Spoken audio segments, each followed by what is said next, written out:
When G.K. Chesterton says that a thing can be too big to be seen, that the self is more distant than any star, or even his famous line that a thing worth doing is worth doing badly, it's an example of paradox. Paradox is Chesterton's most famous device, both literally and philosophically. It's the idea that truth is something different from what we expect, that truth comes as a surprise, that... Kevin, what are you doing here? Oh, hi, Dale. You texted me. I didn't text you, Kevin. I don't text anyone. I don't even know how to text. You sent me a text message, and you said, come over to my set. I'm watching a movie, an EWTN made-for-TV movie, The Suprise. Yeah, I know about The Surprise. Remember when we made The Surprise? I know about The Surprise. I remember when we made The Surprise. I remember. I know you were in it. Yeah, it's great. Yeah. Well, let's watch it. We'll bring a TV in. We'll put the TV right there, and we'll watch it right here in your set. Now, Kevin, someone set you up. I didn't text you. We're not going to watch The Surprise. It's not going to happen, okay? We don't... Not a TV? Not here? Kevin, there is no way that we're going to bring a television set here and watch The Surprise. It's never going to happen. Ah, yes. This is nice. This is nice. I'm going to get some tea. Dale, you want some tea? Oh, there's only one cup. Sorry. Oh, help yourself. This is going to be fun. So now the stage is set. The author has just invited the friar to watch his play. And we're going to see these characters interact, the puppets that we've just now met. Julian, what are you doing here? I ordered a pizza. Oh, great, babe. But why is he delivering it, though? Well, he's a starving actor, and he's got to work somehow. He can't get work acting. Could I have some? Is that okay? Yeah, sure. All right. Hey, Julian, weren't you in The Surprise? I don't know. You were the king. Yeah. Yeah. Well, anyway, we're going to see the next scene coming up. This is where the poet, the character I play, the poet has just been apprehended at the princess's castle, and he's been placed in a dungeon. He's been knocked unconscious. Does you have to go somewhere or deliver more pizza or something? Could I stay and watch? Yeah, stay and watch. Oh, awesome. Sweet. Okay, sure. Pull a chair up. So the poet, who's been knocked unconscious, finds himself in a cell, and it's all dark, and he doesn't even know if he's alive or dead. And as he wakes up, the only thing in the cell with him is what he thinks is bread and water. But he's about to be surprised, because it's not bread and water. So the poet has just revealed his surprising theory of surprises, which is going to be a theme that continues... Wait a minute. What's he doing here?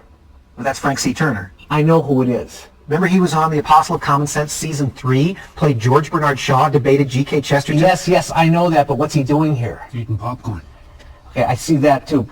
Well, he was in the Honor of Israel Gow, our episode that we filmed, the Father Brown mystery. Remember? You were really good. Who were you in that? Frank? Israel Gow. He was Israel Gow in that episode.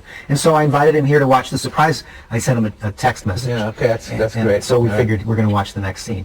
Anyway, as you can tell, the poet is starting to fall in love with the princess. And that may create some complications because the princess is engaged to marry the prince, the king, played by Julian here. Now that's a crucial turning point in the story, that scene we just saw. It's a very important scene because... Is it okay if we move this lamp? What are you doing here? Well, I always wanted to see The Surprise, but I didn't want to buy it. Oh, great. Yeah, go ahead. Move the lamp. Enjoy the show. The whole point about her speech, because this is what makes it so important, is that obedience is a form of freedom. And everyone thinks that freedom is to rebel, to break the rules, but freedom exists within the rules. That's the point of freedom, by the way. Just thought I'd point that out. And by obeying and following the rules, you find that you're surprised. And you find that there's a joy in the midst of your surprise. Because you see, in the scene, the poet is the reluctant diplomat. He does not really want to talk the king into marrying the princess because he's in love with the princess. And the king doesn't really want to marry the princess because he's in love with Maria. And Maria doesn't really want to go. All right. What's in the next scene? We're going to have to watch to find out. You know what, though? We probably shouldn't watch to find out. Because if we found out, we would not be surprised. Yeah, actually, we should not show the next scene. No, because it's way too surprising. But I'll say this much. All of the characters behave admirably in this little play within a play. Not only are there no villains, there are no villainous motives, no bad intentions. Through obedience, they all get the happiness that they long for in their hearts in a very surprising way. And if someone wants to see how that happens, they have to buy the DVD. Okay, well, I think we should skip to the beginning of Act 2, this is where the author talks a little more to the friar, and he talks about this play he's written and these characters he's created, and we get a little insight into the author's mind, and we see that he doesn't just want this play to work itself out on stage. He wants a little more than that. And this shows how Chesterton cares about his characters, because every author cares about his characters. In fact, the plot is less important than the characters themselves. Very interesting. All right, well, let's see what happens. You know, there are some interesting theological implications in this scene. Noah, what are you doing here? Well, I heard you were watching The Surprise. Yeah, we're watching this, but you can watch, but you can't talk. You know, Noah's right. There are some very interesting theological implications in that scene, because what we saw there was the poet desiring his characters not just to do, but to be, because being is more essential than doing. But what's going to happen? Now these puppets have come to life. They're not just figures. Now they're living, breathing men and women. So what do you suppose that means, Dale? Let me guess. Free will. Free will, exactly. So what happens when men have free will? Do they always use it the way they should? Do they always obey? Since this play is also about obedience? It's kind of a leading question, isn't it, Kevin? It's leading into the next scene. Because now we see the entire play reenacted, but not by puppets, but by people with free will, fallen people. And so in this scene, the poet is back in his little cell, and he drinks water and he eats bread, but it's really water and bread. It's not wine and cake this time. That's one of my favorite scenes.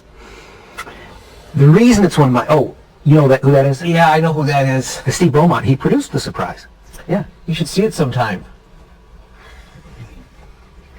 Anyway, I love that scene because we know that the poet once was in this perfect setting, this glorious world where everything worked out the way it was supposed to. You know, Chesterton's great point about perfection that people always miss. They always think of perfection being in the future, but Chesterton reminds us perfection is something that we recall. It's something that's a memory.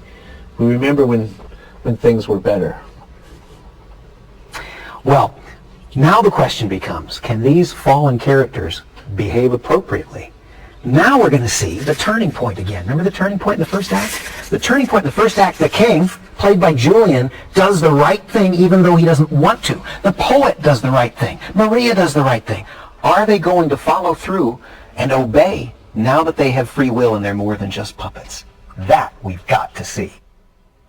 Now things are getting really hairy here.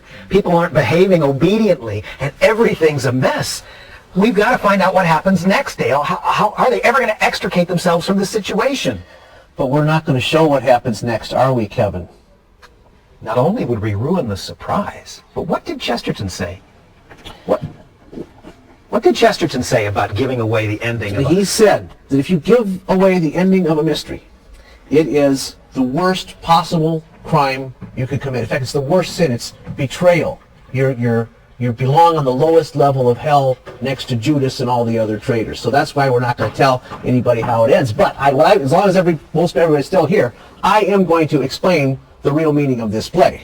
Because it goes back to the concept of paradox, which is actually what I was talking about when you came in here. When you first came in here, I was talking about paradox, how paradox is when it's the opposite of what you expect, or when something goes different from what you expect.